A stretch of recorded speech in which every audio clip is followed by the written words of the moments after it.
Hello, I'm Kathy Parr, one of your APA medical advisors. Today's subject is cardiac valve replacement and repair. These procedures are required when valve disease or damage to the valves occur. Heart valve disease is simply a condition that occurs when one or more of the four heart valves are either damaged or diseased and stop opening and closing properly. This can disrupt blood flow to the body's organs and force the heart to work harder than it should. This is usually diagnosed when your physician listens to your heart and a murmur is heard.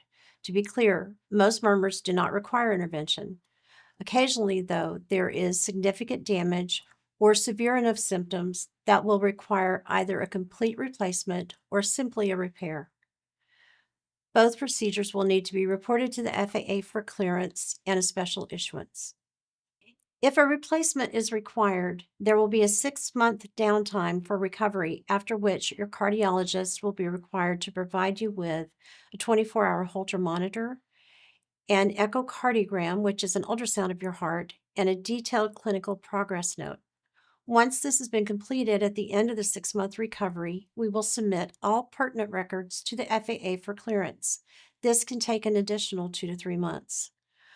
For a valve repair, there is only a 3-month recovery period. The documentation and testing required are the same as for a replacement. This will require an initial special issuance, after which it will become a CACI, or a condition your AME can issue. If you have any questions or concerns, or would simply like more information, please contact one of our medical advisors. As always, we are here for you.